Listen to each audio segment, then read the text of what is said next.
Hello दोस्तों, स्वागत है आपका पुनः एक बार हमारे अपने YouTube channel Shiv coaching classes पर। तो दोस्तों आज की इस वीडियो में हम देखेंगे क्लास 12 बायोलॉजी एनसीईआरटी में देखिए चैप्टर 3 देखेंगे। चैप्टर 3 में आज का जो हमारा टॉपिक है वो है मेल रिप्रोडक्टिव सिस्टम या नर जनन तंत्र। तो चलिए देखते हैं नर जनन तंत्र क्या होता है। तो देखिए दोस्तों, नर जनन तंत्र में बेसिकली हम कितनी चीज़ों के बारे में पढ़ेंगे। सबसे पहले तो हम वृषण या टेस्टिज के बारे में पढ़ेंगे। उसके बाद क्या दोस्तों, कुछ सहायक नलिकाएं होती हैं उनके बारे में देखेंगे। उसके बाद क्या होता है दोस्तों, जो हमारा एक्सटर्नल जननांग होता है या बाह्य जननांग होता है जिसको हम शिश्न कहते हैं, तो उसके बारे में देखेंगे या पेनिस के बारे में देखेंगे। इसके बाद देखिए कुछ ग्रंथियां या कुछ ग्लैंड है उनके बारे में देखेंगे, जैसे एक बल्बुलेट्रल ग्लैंड है और तथा दूसरा जो है दोस्तों वो प्रोस्टेट ग्लैंड। तो इनके बारे में चलिए एक एक करके हम डिस्कशन करते हैं। तो सबसे पहले दोस्तों आज का जो हमारा टॉपिक है वो क्या है, टेस्टिज या वृषण। तो देखिए दोस्तों, टेस्टिज या वृषण क्या होता है। देखिए मानव के अंदर क्या होता है दोस्तों, एक जोड़ी टेस्टिज या वृषण पाए जाते हैं। अब दोस्तों देखिए, जो मानव के अंदर जो एक जोड़ी वृषण है यानी दो वृषण जो पाए जाते हैं, ये क्या होते हैं, प्राथमिक जननांग कहलाते हैं मानव के। क्या कहलाते हैं दोस्तों, प्राथमिक जननांग कहलाते हैं मानव के। देखिए इन वृषण का कार्य क्या होता है बेसिकली, तो इसके मुख्य रूप से दो कार्य होते हैं। देखिए जो पहला काम होता है वृषण का वो तो होता है शुक्राणु का निर्माण करना। हमको मालूम है कि शुक्राणु का निर्माण कौन करते हैं, वृषण करते हैं, या स्पर्म का फॉर्मेशन कौन करते हैं, वृषण करते हैं। अब देखिए जो दूसरा काम है इसका मेन, वो क्या होता है, हार्मोन्सों का स्त्रवण करना। देखिए ये क्या करते हैं, मेल हार्मोन्स का क्या करते हैं, स्त्रवण करते हैं। और बेसिकली मेल हार्मोन्स कौन सा होता है, एंड्रोजेंस होता है। तो देखिए एंड्रोजेंस का ये क्या करते हैं, स्त्रवण करते हैं, या टेस्टोस्टेरॉन का स्त्रवण करते हैं। अब चलिए दोस्तों देखते हैं इसके बाद क्या होती है, इसकी ओरिजिन कहाँ से होती है, यानी उत्पत्ति कहाँ से होती है। तो देखिए दोस्तों, ये जो हमारा वृषण है इसकी उत्पत्ति कहाँ से होती है, तो इसकी उत्पत्ति होती है भ्रूण के मेसोडर्म से होती है। कहाँ से होती है दोस्तों, भ्रूण की परत जो होती है मेसोडर्म होती है, वहाँ से इनकी उत्पत्ति होती है। अब चलिए दोस्तों इनकी हम साइज या आकृति की बात करते हैं। तो देखिए इनकी दोस्तों जो शेप होती है, आकृति होती है, वो क्या होती है, अंडाकार होती है। अंडाकार होती है दोस्तों इनकी आकृति, किसकी, टेस्टिज की आकृति। अब इसके बाद चलिए देखते हैं इसकी साइज देखते हैं। तो साइज में यदि हम बात करें तो टेस्टिज की साइज लगभग दोस्तों क्या होती है, इसकी लेंथ जो होती है 4 से 5 सेंटीमीटर होती है। क्या कहा दोस्तों हमने, 4 से 5 सेंटीमीटर होती है। अब देखिए इसके बाद क्या होता है, इसकी जो चौड़ाई होती है वो क्या होती है, समथिंग 2 से 3 सेंटीमीटर होती है। चलिए वहीं इसके हम कलर की बात यदि करें, रंग की बात करें, तो ये बेसिकली वृषण जो हमारा है, ये टेस्टिज है, ये कैसा होता है, गुलाबी या पिंक कलर का होता है दोस्तों। वहीं यदि हम इसकी स्थिति की बात करें तो देखिए ये कहाँ स्थित होता है, तो दोनों वृषण जो होते हैं दोस्तों उदरी गुहा के बाहर, क्या कहा दोस्तों हमने, उदर गुहा के बाहर स्थित होते हैं। उदर गुहा के बाहर क्या होते हैं, एक थैले में स्थित होते हैं, और जिस थैले में स्थित होते हैं उसको हम क्या कहते हैं, वृषण कोष कहते हैं। क्या कहा दोस्तों हमने, जो हमारे दोनों वृषण हैं या एक जोड़ी जो हमारा वृषण है वो कहाँ होता है, उदर गुहा के बाहर स्थित होते हैं, और उदर गुहा के बाहर एक थैले के रूप में क्या होते हैं, स्थित होते हैं, जिसे हम क्या कहते हैं, वृषण कोष कहते हैं। चलिए दोस्तों, जो हमारा ये वृषण कोष होता है दोस्तों, ये वृषण कोष कैसा होता है, ताप नियंत्रक की भांति कार्य करता है। किसके नियंत्रक की भांति, ताप नियंत्रक की भांति करता है। यह शरीर के तापमान से 2 से 3 डिग्री सेल्सियस कम तापमान स्थापित करता है। देखिए जो वृषण कोष का तापमान होता है बेसिकली दोस्तों, वह ह्यूमन बॉडी के टेम्परेचर से क्या होता है, 2 से 3 डिग्री टेम्परेचर क्या होता है, कम होता है। और ये टेम्परेचर जो कम टेम्परेचर है, यही शुक्राणुओं के परिपक्वन के लिए क्या होता है, उपयुक्त होता है या जरूरी होता है। चलिए दोस्तों, तो इस प्रकार से ये क्या करता है, ताप नियंत्रक का कार्य करता है। कौन सा, हमारा वृषण कोष किसका काम करता है, ताप नियंत्रक का काम करता है। चलिए यहाँ पे एक चीज नोट डाउन करने वाली है दोस्तों, वृषणों का विकास तो उदरी गुहा में शुरू हो जाता है। क्या कहा दोस्तों हमने, कि जो वृषण का विकास है यानी इसका जो डेवलपमेंट है वो कहाँ से हो जाता है, वो तो उदरी गुहा में शुरू हो जाता है। लेकिन गर्भ के 7वें माह में वृषण जो है कहाँ उतर आता है दोस्तों, वृषण कोष में आ जाते हैं। देखिए क्या होता है दोस्तों, जो वृषण होते हैं हमारे बेसिकली इनका विकास तो उदर गुहा में हो जाता है ना, उदर गुहा से होने लगता है। लेकिन जो गर्भावस्था के 7वें महीने में क्या होता है कि ये जो हमारे वृषण कोष हैं पहले कहाँ रहते हैं, उदर गुहा में रहते हैं गर्भ के 6वें महीने तक। अब जब 7वां महीना लगता है तो ये वृषण कोष कहाँ, ये वृषण कहाँ होते हैं, वृषण कोष जो है उदर गुहा से उतर कर कहाँ जाते हैं, वृषण कोष में आ जाते हैं। चलिए दोस्तों अब आगे देखते हैं दोस्तों, यहाँ पे एक हमारा वर्ड है क्रिप्टोरिकिडिज्म। देखिए तो क्रिप्टोरिकिडिज्म क्या होता है दोस्तों, वृषणों का वृषण कोष में न उतरना। देखिए बेसिकली एक रोग होता है दोस्तों। देखिए जैसे वृषण क्या होते हैं, कभी कभी वृषण कोष में नहीं उतर पाते हैं, तो उसको फिर हम क्या करते हैं दोस्तों, उसको फिर हम शल्य क्रिया के द्वारा या कि शल्य क्रिया के द्वारा क्या करते हैं, उसको हम फिर इसका उपचार कर लेते हैं। शल्य क्रिया के द्वारा क्या हो जाते हैं, फिर ये बन जाता है।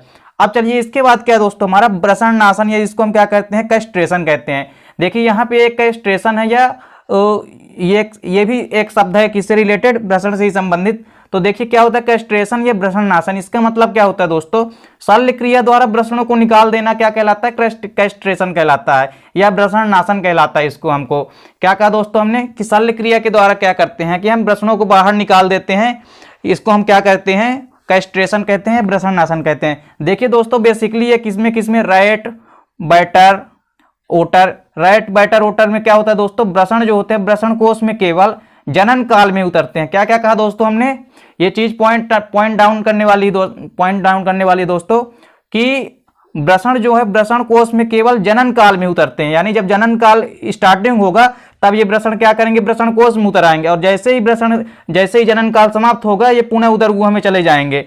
किसमें दोस्तों, रैट में या चूहा में, और बैट में, चमगादड़ में और ओटर में। इनमें क्या होता है कि जो वृषण होते हैं वो केवल जनन काल में ही वृषण कोष में उतरते हैं।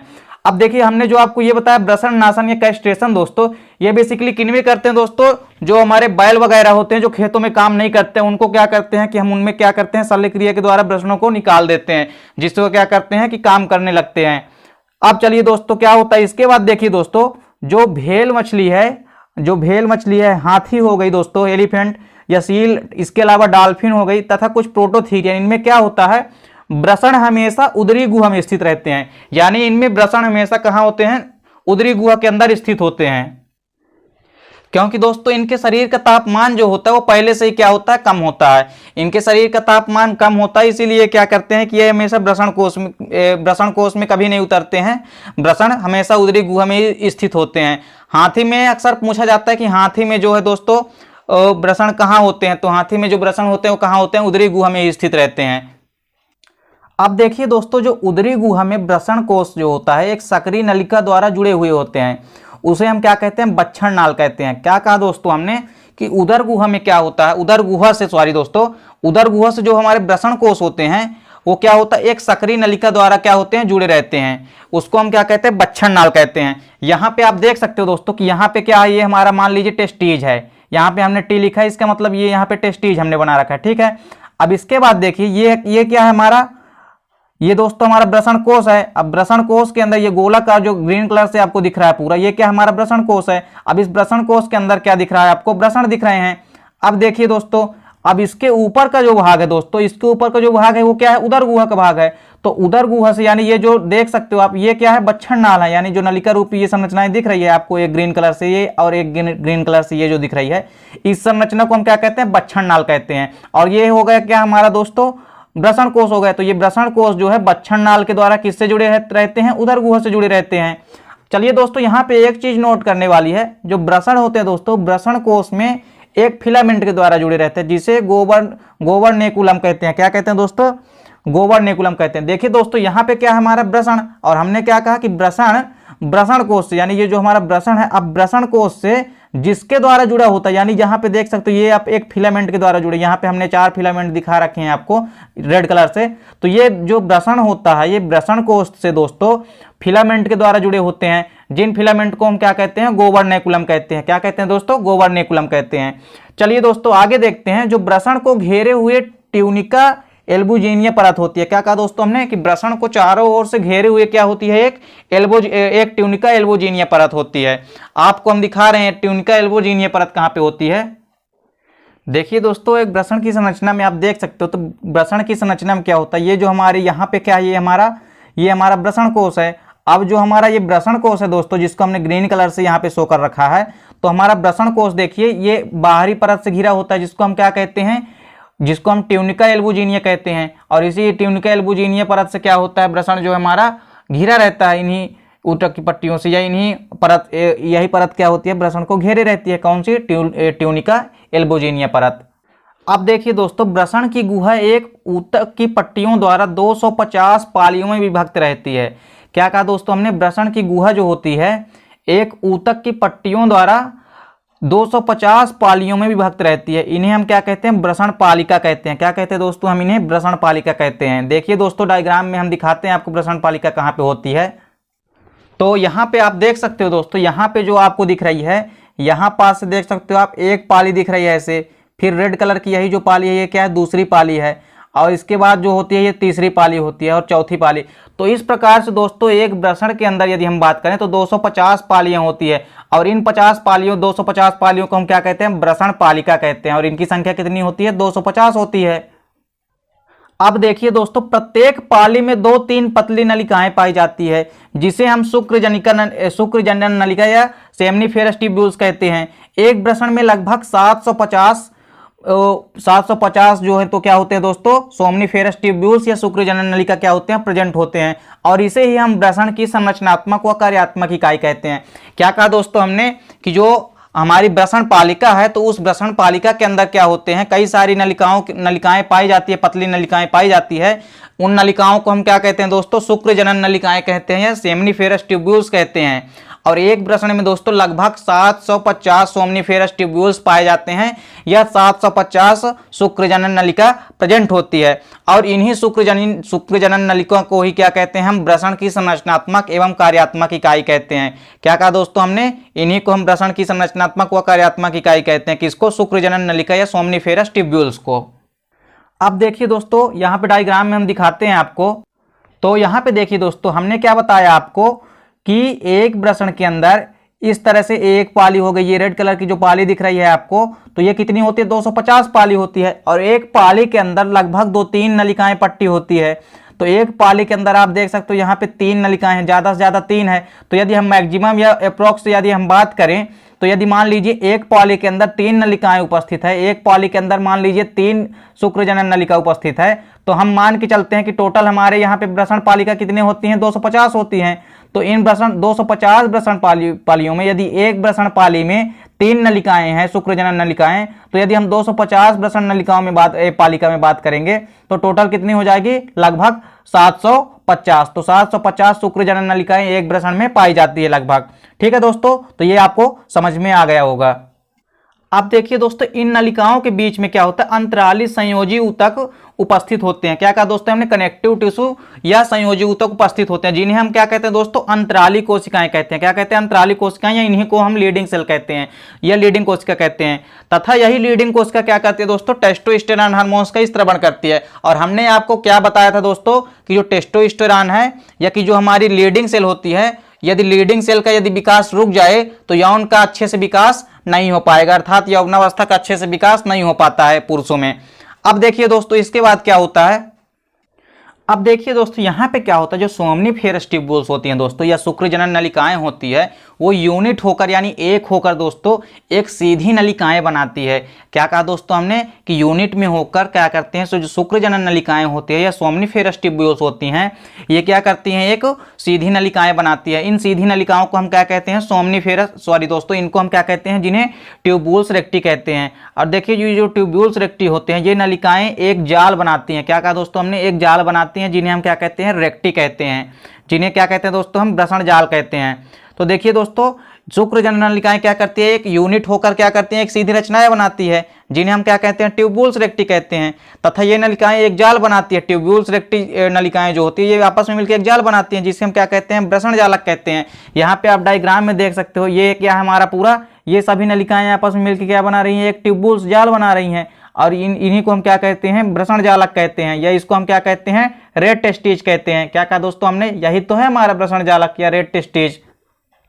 अब देखिए दोस्तों वृषण जालक से 15 से 20 कुंडलित नलिकाएं निकलती है। क्या कहा दोस्तों हमने कि अब जो होता है वृषण जालक से क्या होता है, 20 से 25 कुंडलित नलिकाएं निकलती है जिसे हम क्या कहते हैं, बास इफ्रेंसिया कहते हैं। देखिए दोस्तों यहाँ पे आप देख सकते हो डायग्राम में, देखिए हमारे पास क्या है, यहाँ पे यदि हम वृषण की स्ट्रक्चर में बात करें तो यहाँ पास क्या है, हमारा वृषण जालक है। अब इस वृषण जालक से यहाँ पास देख सकते हो आप लगभग 15 से 20 ये जो रेड कलर की देख रहे हैं नलिकाएं निकलती है और ये नलिकाएं कहाँ जाती है, कैपुट भाग में जाती है। देखिए दोस्तों क्या होता है, ये जो वृषण जालक है इससे क्या निकला है, 15 से 20 नलिकाएं निकली है और इन्हीं नलिकाओं को हम क्या कहते हैं दोस्तों, इन्हीं नलिकाओं को हम बास इफ्रेंसिया कहते हैं। ये आप देख सकते हो ये क्या है, रेड कलर से देख सकते हो आप, ये बास इफ्रेंसिया है। और ये बास इफ्रेंसिया क्या करती है दोस्तों, ये बास इफ्रेंसिया का काम क्या होता है कि जो स्पर्म हमारे या शुक्राणु जो बनते हैं उनको क्या करता है कि कैपुट भाग तक ले जाता है। क्या कहा दोस्तों हमने, ये कैपुट भाग तक ले जाता है। चलिए दोस्तों, अब यहाँ पे हम टीएस ऑफ सोमनिफेरस ट्यूब्यूल्स देखते हैं, यानी हम शुक्र जनन नलिकाएं जो होती है उनका हम टीएस देखते हैं। तो चलिए दोस्तों, शुक्र जनन नलिकाओं का टीएस में क्या होता है, जो प्रत्येक शुक्र जनन नलिका होती है दोस्तों, वो चारों ओर से दोस्तों एक झिल्ली नुमा आवरण पाया जाता है। इनमें क्या कहा दोस्तों हमने, जो हमारी शुक्र जनन नलिका है इनमें चारों ओर से एक झिल्ली नुमा आवरण पाया जाता है, जिसे हम ट्यूनिका प्रोप्रिया कहते हैं। क्या कहा दोस्तों हमने कि जो हमारा शुक्र जनन नलिका है वो चारों ओर से एक झिल्ली नुमा आवरण से घिरी होती है, उसमें एक आवरण पाया जाता है, उस आवरण को हम क्या कहते हैं दोस्तों, ट्यूनिका प्रोप्रिया कहते हैं। इसके नीचे जनन उपकला का स्तर पाया जाता है। क्या कहा दोस्तों हमने कि इसके नीचे परत में क्या होता है, जनन उपकला का स्तर पाया जाता है। उपकला स्तर में दो प्रकार की कोशिकाएं पाई जाती है। क्या कहा दोस्तों हमने कि उपकला स्तर में दो प्रकार की कोशिकाएं पाई जाती है। तो क्या कहा दोस्तों हमने, यहाँ पे आप इसके टीएस में देख सकते हो दोस्तों कि यहाँ पे क्या है हमारा जनन, यहाँ पे क्या है दोस्तों, जो हमारी सोमनिफेरस ट्यूब्यूल है वो क्या होती है, एक चारों ओर से उसके एक आवरण पाया जाता है। ये जो हम ब्लू कलर से यहाँ पे हमने शो कर रखा है, ये एक क्या है, आवरण है। इस आवरण को हम क्या कहते हैं, ट्यूनिका प्रोप्रिया कहते हैं। अब ये जो हमारा ट्यूनिका प्रोप्रिया है, तो इस आवरण को हम क्या कहते हैं, ट्यूनिका प्रोप्रिया। अब ट्यूनिका प्रोप्रिया के अंदर वाला आवरण जो है, यानी यहाँ पे हमने जो ग्रीन कलर से आपको शो कर रखा है, इस आवरण को क्या कहते हैं, निचली परत को हम क्या कहते हैं, जनन उपकला कहते हैं। यानी ट्यूनिका प्रोप्रिया के नीचे वाली जो परत होती है वो जनन उपकला कहलाती है। और इस जनन उपकला में क्या होता है, दो प्रकार की कोशिकाएं पाई जाती है। तो जो हमारी पहली कोशिका होती है दोस्तों, वो क्या होती है, सर्टोली सेल होती है। ये सर्टोली कोशिका होती है, ये देख सकते हो आप, ये क्या है, हमारी सर्टोली कोशिकाएं। और दूसरी जो कोशिकाएं हैं वो क्या होती है, स्पर्मेटोगोनियल सेल होती है। ये स्पर्मेटोगोनियल जर्म सेल होती है इनको। तो यहाँ पे देखिए दोस्तों, जो हमारी स्पर्मेटोगोनियल सेल होती है, इसके द्वारा क्या होता है, शुक्राणुओं का निर्माण होता है। यानी हम कह सकते हैं सोमनिफेरस ट्यूब्यूल्स में दोस्तों दो प्रकार की बेसिकली कोशिकाएं पाई जाती है। एक तो हमारी कोशिका हो गई क्या, स्पर्मेटोगोनियल सेल हो गई। ये कैसी होती है, छोटी होती है। और ये क्या करती है, इसके द्वारा क्या करते हैं, शुक्राणु का निर्माण होता है। इनका काम क्या होता है, स्पर्मेटोगोनियल सेल का निर्माण क्या होता है, शुक्राणु का निर्माण करना होता है इनका कार्य। और स्पर्मेटोजेनेसिस की क्रिया में क्या करते हैं, ये स्पर्मेटोगोनियल सेल क्या करते हैं, स्पर्मेटोजेनेसिस की क्रिया में जो हमारी प्राथमिक जर्म सेल होती है, यही तो फिर आगे चल के स्पर्मेटोजेनेसिस की क्रिया द्वारा शुक्राणुओं का निर्माण कर देती है। अब इसके अलावा देखिए, जो हमारी जो दूसरी सेल है वो क्या होती है, सर्टोली सेल होती है। अब सर्टोली सेल दोस्तों क्या होती है, ये कोशिका शुक्राणु को पोषण व आलंबन प्रदान करती है। क्या कहा दोस्तों हमने कि ये सर्टोली कोशिकाएं जो होती है क्या करती है, शुक्राणु को पोषण प्रदान करती है। क्या कहा दोस्तों, पोषण प्रदान करती है, वह आलंबन प्रदान करती है। और ये कैसी होती है दोस्तों, सर्टोली सेल क्या होती है, बड़ी होती है। अर्थात सर्टोली सेल किससे बड़ी होती है दोस्तों, ये स्पर्मेटोगोनियल सेल से बड़ी होती है। चलिए दोस्तों, इसके बाद जो हमारा अगला भाग हम देखते हैं, अधिप्रसरण या एपिडाइमिस क्या होता है। देखिए, ये जो अधिप्रसरण या एपिडिडाइमिस होता है, यह एक अनियमित कैसी रचना होती है, ये इरेगुलर होती है या अनियमित होती है। और कैसी रचना होती है, सक्रिय रास्ता होती है, अनियमित और सक्रिय और अतिकुंडलित नलिका होती है। ये अधिव्रसण जो होता है दोस्तों क्या होती है कि अनियमित, सक्रिय व अतिकुंडलित नलिका होती है, जो व्रसण की भीतरी सतह पर स्थित होती है। क्या कहा दोस्तों हमने, व्रसण की भीतरी सतह पर स्थित होती है। इसकी लंबाई 6 सेंटीमीटर होती है। कितना दोस्तों, 6 सेंटीमीटर होती है। और इसका जो निर्माण होता है दोस्तों, कहाँ से होता है, भ्रूणी वुल्फियन डक्ट से होता है। क्या कहा दोस्तों हमने, भ्रूण के क्या होता है, वुल्फियन डक्ट से इसका निर्माण होता है। तो अधिव्रसण देखिए दोस्तों क्या होता है, तो डायग्राम में दोस्तों यहाँ पे आप देख सकते हो कि यहाँ पे हमारे पास 3 भाग होते हैं। क्या कहा दोस्तों हमने, व्रसण जालक के ऊपर क्या होता है, 15 से 20 कुंडलित नलिकाएं होती है, जिन्हें हम क्या कहते हैं, बासा एफ्रेंसिया कहते हैं। इस बासा एफ्रेंसियस के ऊपर वाले भाग को क्या कहते हैं, इस बासा एफ्रेंसिया का काम क्या होता है कि शुक्राणुओं को कहां तक ले जाना है, कैपुट भाग तक। अब देखिए, जो कैपुट भाग होता है दोस्तों, कैपुट भाग है ना, और ये एक नली रूपी संरचना होती है। देखिए ये कैसी है, कैपुट भाग हो गया। और बीच में क्या होगा, कार्पास भाग। और इसके बाद एक होता है कोड़ा भाग। तो देखिए दोस्तों, कैपुट भाग, कार्पास भाग और कोड़ा भाग, इन तीनों भागों को मिला के हम आपस में क्या कहते हैं, अधिव्रसण कहते हैं। या हम ये कह सकते हैं कि ये तीनों भाग मिला के क्या कहलाते हैं, अधिव्रसण कहलाते हैं। चलिए दोस्तों, जो हमारा अगला भाग है इसमें क्या है, वो है शुक्रवाहिनी। देखिए दोस्तों, यदि हम शुक्रवाहिनी की बात करें, यह लगभग 4-5 सेंटीमीटर नलिका होती है। देखिए दोस्तों, यह क्या होती है, 4-5 सेंटीमीटर नलिका होती है। यह अधिव्रसण के पार्श्व भाग से होकर ऊपर की ओर बच्छन नाल से होकर उदरी गुहा में क्या होती है, प्रवेश करती है। क्या कहा दोस्तों हमने कि यह अधिव्रसण के पार्श्व भाग से होकर ऊपर की ओर क्या करती है, बच्छन नाल से ऊपर उदरी गुहा में क्या करती है, प्रवेश करती है। और क्या करती है दोस्तों, यह शुक्राशय वाहिनी के साथ मिलकर क्या करती है, स्खलन वाहिनी बनाती है। क्या कहा दोस्तों हमने कि शुक्राशय वाहिनी के साथ मिलती है कौन, ये हमारी जो शुक्र वाहिनी है। और ये क्या करती है कि एक स्खलन वाहिनी बनाती है जो बाद में मूत्र मार्ग में क्या होती है, खुल जाती है। अब देखिए दोस्तों यहाँ पर अब देखिए दोस्तों यहाँ पे हमने नर जनन तंत्र का सचित्र चित्र बना रखा है। देखिए दोस्तों, तो यहाँ पे यदि हम नर जनन में बात करें तो हमने आपको क्या कहा कि जो शुक्र वाहिनी होती है दोस्तों, यानी शुक्र वाहिनी आप देख सकते हो ये क्या होती है, जो टेस्टिस से क्या होती है, शुक्र वाहिनी लगी है। तो हमने क्या कहा कि जो शुक्र वाहिनी होती है ये टेस्टिस के ऊपर क्या करते हैं, बच्छड़ नाल से होकर उदरी गुहा के बाहर, देखिए यहाँ का जो भाग होता है इसके ऊपर का भाग को हम क्या कहते हैं, बच्छ गुहा या उदर गुहा का भाग होता है इसके ऊपर का। तो ये क्या करती है कि यहाँ पास से बच्छड़ नाल के द्वारा क्या होती है, ये शुक्र जनन नलिकाएं निकलती है। और शुक्र जनन आगे चल के क्या होती है दोस्तों, तो आगे चल के आप देखिए जो शुक्र जनन नलिकाएं होती है हमारी, तो वो क्या करती है, ये जो हमारी शुक्र जनन नलिकाएं हैं ये चारों ओर से निकलती हैं और जाके मूत्राशय के चारों ओर से क्या करती हैं, व्यवस्थित रहती हैं। अब देखिए दोस्तों यहाँ पे क्या होता है, 1 और 2 यहाँ पे हमने हर एक पास क्या होते हैं, ये शुक्राशय होता है, यह शुक्र वाहिनी होती है, सॉरी दोस्तों शुक्राशय वाहिनी होती है। तो शुक्राशय वाहिनियों के साथ मिलकर क्या करता है, यह जो हमारा शुक्र वाहिनी होती है दोस्तों, ये क्या है, हमारी शुक्र वाहिनी है। ये जो कहाँ से निकली है, वृषण से जुड़ी हुई है, ये वृषण से जुड़ी है शुक्र वाहिनी।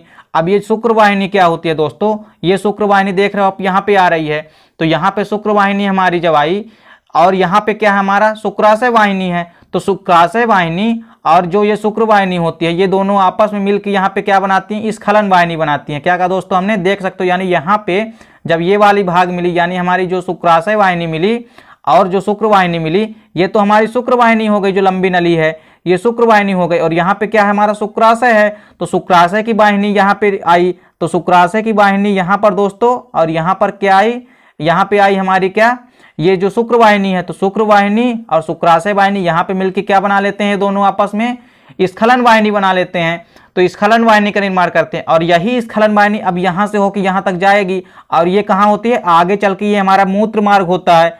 तो मूत्र मार्ग ये यूरेथ्रा में क्या करती है, ये खुल जाती है, ये नली आगे क्या होती है, खुल जाती है। अब चलिए दोस्तों देखते हैं जो हमारा अगला भाग है वो है मूत्र मार्ग या यूरेथ्रा। तो देखिए दोस्तों हमारा जो मूत्र मार्ग है या यूरेथ्रा क्या होता है, देखिए मूत्राशय से क्या होता है दोस्तों, मूत्राशय से मूत्र वाहिनी निकलकर क्या करती है, स्खलन नलिका से मिलकर, क्या कहा दोस्तों हमने कि जो मूत्र वाहिनी है वो क्या करती है, स्खलन नलिका से मिलकर मूत्राशय से क्या होगा, मूत्र वाहिनी निकलती है और जो मूत्र वाहिनी निकलती है वो स्खलन नलिका से मिलकर क्या करती है, मूत्र मार्ग बनाती है। यह शिश्न के शिखर पर मूत्र जनन छिद्र द्वारा बाहर खुलती है। क्या कहा दोस्तों हमने कि ये जो मूत्राशय से मूत्र वाहिनी निकलकर क्या करती है, स्खलन नलिका के साथ मिलती है और स्खलन नलिका के साथ मिलकर क्या करती है, मूत्र मार्ग बनाती है और यह शिश्न के शिखर पर मूत्र जनन छिद्र द्वारा बाहर खुलती है। अब देखिए दोस्तों यहाँ पर, तो देखिए दोस्तों यहाँ पे डायग्राम में क्या है, सबसे ऊपर जो होता है ये हमारा गोलीकार संरचना, गोलाकार जो संरचना दिख रही है आपको, ये क्या है, हमारा मूत्राशय है। अब देखिए दोस्तों ये जो हमारा मूत्राशय होता है दोस्तों, तो ये मूत्राशय से क्या होता है दोस्तों, मूत्राशय से मूत्र वाहिनियां निकलती है। तो ये मूत्राशय से यहाँ पर क्या हो रही है, मूत्र वाहिनियां निकल रही है और ये जो मूत्र वाहिनियां निकल रही है और यहाँ पास क्या है, हमारी स्खलन वाहिनियां है। तो ये स्खलन वाहिनी दोस्तों, ये स्खलन वाहिनी यहाँ से यहाँ तक है, जो आगे चल के क्या करते हैं, मूत्र वाहिनियों से मिल जाती है और मूत्र वाहिनियां और ये स्खलन वाहिनियां मिलकर क्या करती है, आगे चल के यही भाग क्या करती है, मूत्र मार्ग का निर्माण करती है। यहाँ पे देख सकते हो ये भाग पूरा क्या कहलाता है दोस्तों, अब आगे चल के देख सकते हो यही भाग क्या करता है, मूत्र मार्ग का निर्माण कर लेता है। यानी स्खलन वाहिनी दोस्तों और मूत्राशय हमारा क्या करता है, ये मूत्राशय की मूत्र वाहिनियां आई और यहाँ पास से हमारा क्या आया, स्खलन वाहिनियां। तो स्खलन वाहिनियां भी यहीं पास से आगे बढ़ेगी और मूत्राशय वाहिनियां भी यहीं पास से बढ़ेगी। तो दोनों वाहिनियां मिलकर क्या करेगी, आपस में मूत्र मार्ग का निर्माण कर लेती हैं। तो यहाँ से आप देख सकते हो ये जो सीधा मार्ग दिख रहा है ये कैसा है, मूत्र मार्ग है। और ये जो मूत्र मार्ग होता है दोस्तों, तो यह क्या होता है, सबसे नीचे वाला देखिए जो भाग होता है ये क्या कहलाता है, ये हमारा शिश्न भाग कहलाता है और शिश्न के जो ऊपर वाला भाग होता है यह क्या कहलाता है, शिश्न मुंड कहलाता है। अब शिश्न मुंड में क्या होता है, इसके आगे जो होता है दोस्तों ये मूत्र मार्ग क्या होता है, एक जनन छिद्र द्वारा खुल जाता है। तो यहाँ पास देखिए, यहाँ पास जो है तो मूत्र मार्ग हमारा खुल रहा है और इस जनन छिद्र को हम क्या कहते हैं, मूत्र जनन छिद्र कहते हैं। देखिए दोस्तों क्या कहा हमने कि यहाँ पे एक छिद्र है, तो इसी छिद्र में क्या होती है, मूत्र मार्ग जो है हमारा वो क्या होता है, मूत्र मार्ग या यूरेथ्रा क्या होता है, खुलता है यहाँ पे। तो इस छिद्र को हम क्या कहते हैं, मूत्र जनन छिद्र कहते हैं। अब देखिए दोस्तों यहाँ पे बेसिकली मूत्र मार्ग का क्या होता है, मूत्र मार्ग के बेसिकली दो काम होते हैं दोस्तों। क्या होता है दोस्तों, मूत्र मार्ग क्या होते हैं, दो काम होते हैं। देखिए जो पहला मूत्र मार्ग का काम है वो तो क्या हो गया, मूत्र का उत्सर्जन करना, और वहीं इसका दूसरा जो मेन काम है वो क्या होता है, वीर्य का स्खलन करना। अब देखिए दोस्तों ये जो हमारा मूत्र मार्ग है, तो यहाँ पे आप समझ सकते हो दोस्तों कि हमारे मूत्राशय से तो क्या आएगा, मूत्राशय से मूत्र वाहिनियों के द्वारा मूत्र आएगा, है ना, मूत्र मार्ग के द्वारा। मूत्राशय में क्या मूत्र वाहिनियां हैं, तो मूत्र वाहिनियां आगे आएगी, तो इसी मार्ग से आएगी, मूत्र मार्ग से, तो मूत्र मार्ग से हमारा क्या होगा, मूत्र वाहिनियां भी आएगी, तो मूत्र भी इसी में से आएगा। अब इसके बाद देखिए इसका मूत्र का स्त्रवण तो कर दिया। अब वहीं पे क्या होता है दोस्तों, यदि हम वीर्य की बात करें तो यहाँ पे जब शुक्राशय वाहिनियां से क्या होती है, जब स्खलन वाहिनियां निकलेगी तो क्या होगा, स्खलन वाहिनियां भी तो इसी में से आएगी दोस्तों, मूत्र मार्ग से, तो ये स्खलन वाहिनियां भी क्या होगी, मूत्र मार्ग से आएगी। तो बेसिकली इसका काम क्या होता है, दो चीजों का उत्सर्जन करना। क्या होता है, एक तो मूत्र का उत्सर्जन करना, मूत्र मार्ग का काम होता है, और दूसरा क्या होता है, स्खलन वाहिनियां या वीर्य का स्खलन करना। तो देखिए दोस्तों क्या होता है, ऐसा नहीं है दोस्तों कि ये दोनों का स्खलन एक साथ करेगी, ये दोनों को क्या होता है दोस्तों, एक ही टाइम पे उत्सर्जित नहीं करती है। ये दोनों, जैसे दोस्तों मूत्र हो गया और हमारा क्या हो गया, वीर्य हो गया, तो इन दोनों को अलग अलग क्या होता है, या अलग अलग टाइम पे क्या करेगी, उत्सर्जित करेगी। देखिए जब हमारा वृषण क्या रहेगा दोस्तों, जब हमारा ये नॉर्मल अवस्था में रहेगा, तो नॉर्मल या स्थिर अवस्था में रहेगा, तो ऐसी अवस्था में क्या करेगा, ये मूत्र को स्रावित करता है, ये मूत्र को उत्सर्जित करता है। वहीं एक्साइटेड स्टेट में देखिए जब हमारा जो शिश्न है इसमें क्या होता है, कोटरों में जब ब्लड भर जाएगा, तो ये जब एक्साइटेड स्टेट में रहेगा, तो ऐसी अवस्थाओं में क्या करते हैं, ये वीर्य का स्खलन करते हैं। क्या, तो दोस्तों आपको ये तो समझ में आ गया होगा। चलिए दोस्तों यहाँ पे हमारा अगला भाग है दोस्तों शिश्न, या जिसको हम पेनिस कहते हैं। देखिए दोस्तों, तो शिश्न या पेनिस क्या होता है दोस्तों, तो यह बेसिकली दोस्तों क्या होता है, पुरुष का मैथुनी अंग होता है, यानी कॉपुलेशन ऑर्गन होता है। देखिए दोस्तों यह क्या है, पुरुष का कॉपुलेशन ऑर्गन होता है, तथा इसका स्वतंत्र सिरा क्या होता है, फूला हुआ होता है। क्या कहा दोस्तों हमने, कि यह पुरुष का मैथुनी अंग है, यानी कॉपुलेशन ऑर्गन होता है। अब देखिए दोस्तों इसके आगे का जो स्वतंत्र सिरा होता है वो फूला हुआ होता है, और इसी फूले हुए सिरे को हम क्या कहते हैं दोस्तों, शिश्नमुंड कहते हैं। क्या कहा दोस्तों हमने, कि यह तो पुरुष का मैथुनी अंग होता है, यह कॉपुलेशन ऑर्गन होता है, तथा इसका स्वतंत्र सिरा क्या होता है, फूला हुआ होता है, जिसे हम क्या कहते हैं, शिश्नमुंड कहते हैं। तो देखिए दोस्तों यहाँ पे क्या है, ये तो हमारा क्या है दोस्तों, ये तो हमारा शिश्न है। अब यही शिश्न का दोस्तों ये आगे का जो आपको भाग दिख रहा है, ये कैसा है, फूला हुआ भाग होता है, तो इसी फूले हुए भाग को क्या कहते हैं हम दोस्तों, शिश्नमुंड कहते हैं। क्या कहा दोस्तों हमने, कि जो शिश्न का जो हमारा ऊपर का जो बाहर का फूला हुआ भाग होता है, इसे हम क्या कहते हैं, शिश्नमुंड कहते हैं। अब देखिए दोस्तों जो हमारा पेनिस है या शिश्न है, तो देखिए शिश्न या पेनिस के कार्य देखते हैं। तो बेसिकली दोस्तों शिश्न या पेनिस का कार्य क्या होता है, नर के द्वारा क्या होता है दोस्तों, मैथुन क्रिया के द्वारा, यानी कोपुलेशन क्रिया के द्वारा क्या होता है, मादा की योनि में क्या करते हैं, वीर्य का त्याग करने में सहायक होते हैं। यानी शिश्न के माध्यम से ही क्या करता है, मेल जो होता है, तो फीमेल के क्या करता है दोस्तों, फीमेल के ओवम में, फीमेल के योनि में क्या करता है, वीर्य को त्यागने में क्या करता है, सहायक होता है। यानी जो हमारा शिश्न होता है यही क्या करता है, कि मैथुन क्रिया या कोपुलेशन क्रिया के द्वारा क्या करता है, कि मादा की योनि में क्या करता है, वीर्य का क्या करता है, त्याग करता है, या वीर्य को मुक्त करता है।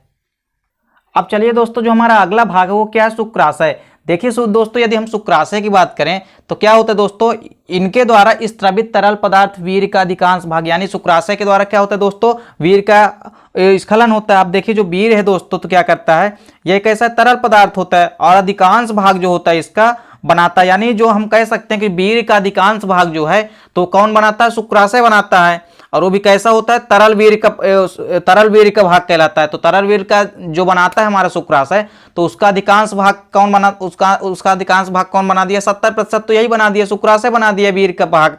तथा इस ग्रंथि का स्त्राव कैसा होता है, क्षारीय प्रकृति का होता है। देखिए इस ग्रंथि का स्त्राव भी कैसा होता है, क्षारीय प्रकृति का होता है। यहाँ पे देखिए दोस्तों यदि इस डायग्राम में हम बात करें तो यहाँ पे क्या होता है, यहाँ पे देखिए दो जो लूप दिख रहे हैं हमको, ये क्या है, यही तो है हमारी शुक्राशय। अब इसी शुक्राशय के द्वारा क्या होता है, 70% क्या हो गया, इसी शुक्राशय के द्वारा क्या होगा, यहाँ पे वीर्य का फॉर्मेशन हुआ, और जो वीर्य का फॉर्मेशन हुआ तो उसका 70% भाग तो यही बना लिया, शुक्राशय हमारा बना लिया। और उसमें 70% भाग में ज्यादातर क्या होता है दोस्तों, सुक्रोज होता है। क्या होता है, ज्यादातर मात्रा में सुक्रोज होता है, तथा कुछ एंजाइम भी मिले होते हैं इसमें। चलिए दोस्तों यहाँ पे एक बात करते हैं ग्लैंड की, जिसका नाम है काउपर ग्लैंड। तो देखिए दोस्तों काउपर ग्लैंड क्या होता है, बेसिकली ऑब्जेक्टिव टाइप क्वेश्चन में भी इससे क्वेश्चन आता है। देखिए काउपर ग्रंथि का क्या होता है, एक जोड़ी प्रोस्टेट ग्रंथि के पीछे स्थित होती है। देखिए जो हमारी काउपर ग्लैंड होती है ये क्या होती है, एक जोड़ी प्रोस्टेट ग्रंथि के पीछे होती है। देखिए दोस्तों क्या कहा हमने आपको कि एक जोड़ी क्या होती है, प्रोस्टेट ग्रंथि के पीछे स्थित होती है। देखिए दोस्तों यहाँ पे क्या है कि ये जो आपको दिख रही है ये पीछे साइड, ये क्या है, हमारी प्रोस्टेट ग्लैंड होती है। अब इन्हीं प्रोस्टेट ग्रंथि के पीछे साइड ये जो आपको दिख रही है दोस्तों रेड कलर की, तो ये क्या होती है, काउपर ग्लैंड होती है या काउपर ग्रंथि होती है। अब देखिए दोस्तों ये बेसिकली जो काउपर ग्लैंड होती है, तो देखिए दोस्तों ये जो काउपर ग्लैंड होती है क्या करती है, इनका स्त्राव चिकना होता है, यानी ये चिकना स्त्राव करती हैं, जो क्या करता है दोस्तों, योनि को चिकना बना देता है ताकि मैथुन क्रिया क्या होती है दोस्तों, आसानी से हो सकती है। क्या कहा दोस्तों, ये चिकना स्त्राव करती है जो योनि को चिकना बना देती है तथा मैथुन क्रिया में इसके द्वारा क्या होता है, आसानी होती है। तो दोस्तों इस प्रकार से मैंने आपको एक ही वीडियो में पूरा नर जनन तंत्र का वर्णन आपको करा दिया है। तो दोस्तों पेपर में पूछा जाता है कि नर जनन तंत्र का सचित्र वर्णन कीजिए। तो दोस्तों आपको इस वीडियो को अच्छे से तैयार करना है तथा इस टॉपिक को आपको अच्छे से तैयार करना है। तो चलिए दोस्तों, आई होप कि ये वीडियो आपको अच्छी लगी होगी। दोस्तों यदि वीडियो आपको अच्छी लगती है तो आप लाइक और कमेंट करें, साथ ही साथ अपने दोस्तों के बीच शेयर करें। मिलते हैं दोस्तों आपसे नेक्स्ट वीडियो में, तब तक के लिए जय हिंद, वंदे मातरम।